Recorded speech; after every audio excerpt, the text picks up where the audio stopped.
हाय दोस्तों, कैसे हो आप सभी। स्वागत है आपका मेरे देसी ब्लॉग में। एंड ज़िंदगी में ना हसल बहुत ज़रूरी है और हंसी भी। आज का दिन शुरू करते हैं पॉजिटिविटी के साथ, क्योंकि दिल से किया हर काम सफ़र को और खूबसूरत बनाता है। तो चाय पकड़िए और चलिए शुरू करते हैं आज का दिन।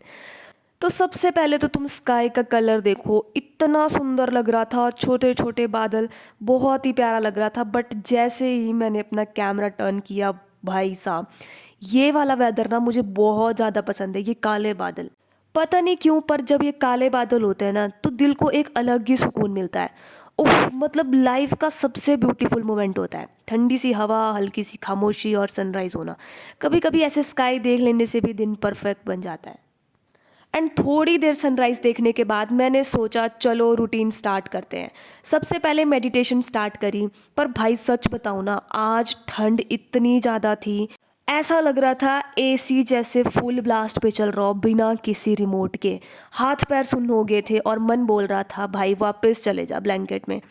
पर फिर सोचा कि यहाँ तक जब आ ही गई हूँ, इतनी ठंडी हो ही चुकी हूँ ऑलरेडी, तो अब कुछ करके ही जाते हैं।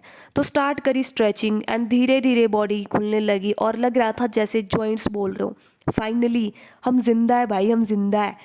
पर ऑनेस्टली वो साइलेंस और कोल्ड ब्रीज ने माइंड को एकदम काम कर दिया था। मतलब एक सेकंड को लगा कि दुनिया की सारी टेंशन हवा में उड़ गई हो। उसके बाद एक्सरसाइज स्टार्ट करी, थोड़ा जंपिंग थोड़ा मूविंग, बस अब तो पसीना आ गया था। ठंड का कोई चांस नहीं था। आज का small lesson guys, perfect weather का वेट मत करो, बस स्टार्ट करो, बाकी सब ऑटोमेटिकली सही हो जाता है।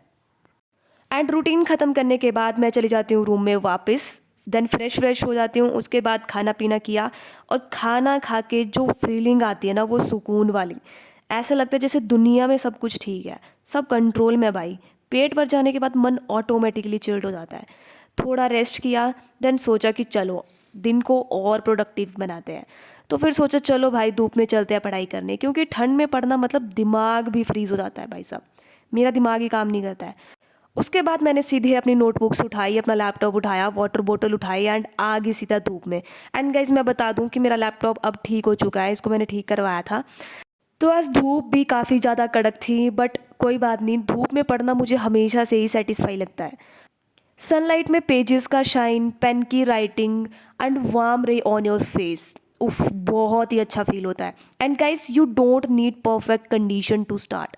ठंड हो, वेदर टफ हो, मूड हल्का ऑफ हो, बस एक स्टेप ले लो, फिर सब देखना कैसे ऑटोमेटिकली फ्लो में आ जाता है। थोड़ी देर प्रैक्टिस क्वेश्चन करें, क्योंकि सिर्फ पढ़ना इनफ नहीं होता यार, अप्लाई करना भी ज़रूरी होता है। जितने भी क्वेश्चन सॉल्व करे उसके बाद कॉन्फिडेंस ग्रो होता गया। बीच बीच में सनलाइट को फील किया, फेस पे वार्मथ, हाथ पैर गर्म हो गए और लिटरली लगा कि एनर्जी रिचार्ज हो रही है। एंड पता है, पढ़ाई में बेस्ट फीलिंग तब भी आती है जब आप रियलाइज़ करते हो कि आज आपने प्रोग्रेस की। चाहे वो एक चैप्टर हो या फिर 4 पेजेस, प्रोग्रेस इज़ प्रोग्रेस। इसलिए मैं हमेशा कहती हूँ एनवायरनमेंट चेंज करो, sunlight low, fresh air low, and mind ना बहुत शांत और क्लियर हो जाता है। एंड यहाँ पे मैंने थोड़ा सा ब्रेक लिया था, 4-5 मिनट का। एंड उसके बाद मैंने किया लंच एंड वापस आ गई थी फिर से अपने स्टडी मोड में। एंड यहाँ पे रिद्धू भी आ गया था एंड ही सेट की दीदी मुझे भी पढ़ना है, मैं भी आ जाऊँ। मैं कि यस। फिर उसके ड्रामे शुरू हो गए, वो रोज वाले ड्रामे। तो यहाँ पे हम दोनों पढ़ाई कर रहे थे। उसके बाद सनसेट हो गया जैसे ही, तो मैं चली गई थी अपने रूम में। एंड उसके बाद ट्यूशन पढ़ा के जब मैंने देखा कि ओ माय गॉड, इतना अंधेरा हो चुका है बाहर, अभी तो सिर्फ 6 ही बज रहे थे, और मैं आ गई थी अपने नेक्स्ट टारगेट के पास, रिदु के पास। इसके साथ मुझे खेलना होता है, क्योंकि ये सबसे बेस्ट टाइम होता है पूरे दिन का, और खेलना बहुत ज़रूरी होता है, एज़ यू नो गाइज। तो मुझे नहीं पता ये क्या देख रहा था भाई, मेरे तो सिर के ऊपर से जाते हैं इसके कार्टून्स, कुछ समझ में नहीं आते मुझे। लिटरली ये पता नहीं क्या देखता रहता है। जब मैं इसको कुछ चेंज करने को बोलूँ ये करता ही नहीं है, ये इसको यही देखने, और ये फिर मुझे भी यही दिखाएगा। फिर वो ये बोलेगा कि हाँ आप भी यही देखो मेरे साथ। भाई साहब कार्टून देखते देखते अब बोर हो चुके थे एंड ही सेड कि दीदी प्लीज़ डांस करते हैं।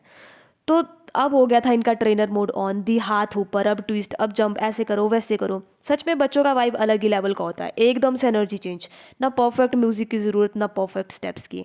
और ऑनेस्टली गाइज, लाइफ इसी के लिए तो है, थोड़ा सा डांस, थोड़ी सी मस्ती, थोड़ा सा लाफ्टर और बहुत सारी मेमोरीज। भाई, इस भाई साहब ने, इस छोटे से भाई साहब ने अपने जैसा कार्टून लगा दिया है कुछ। तो मैं आपको दिखाती हूँ कि इसने क्या लगाया है। सी ये सी देख, बंदर वाला। तो मुझे आप भी ऐसे ही दिखते हो। सेम आपके जैसे ही लग रहा है ये आपके जैसा हुआ ना। इसकी घर तो मेरे जैसे नहीं लग रहा। सेम आपके जैसे ही लग रहा है, देखो आपके जैसे कपड़े पहने हैं इसने। नहीं, मैंने तो ये डीगर वाला पहना है। नहीं आपके पास कल आपने रेड पहना था ना सेम, देखो उसने भी सेम पहना है। नहीं, उसके पास तो सुपर हीरो वाला है, मेरे पास बना हुआ है उसमें, मेरे पास तो नहीं बना। एंड यहाँ पे हो रहा था परफेक्ट मिरर चेक, बिल्कुल मौज और मस्ती मोड में। अब एक चीज़ दिखाती हूँ मैं तुम्हें, इस बंदे ने मुझे सिर्फ ये देखने के लिए इधर बिठाया है, सिर्फ ये देखने के लिए कि ये मेरी पसंद है।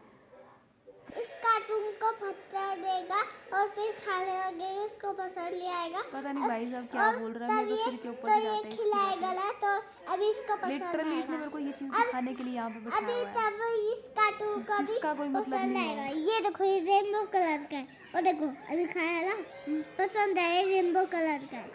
ये देखो गाइस, इसको तो गाइस काफ़ी ज़्यादा अंधेरा हो चुका था एंड अब जा रही थी मैं अपने रूम पे वापस, खाना पीना करेंगे एंड आज के लिए इतना ही। मिलते हैं नेक्स्ट व्लॉग में, तब तक के लिए bye bye, take care and good wishes.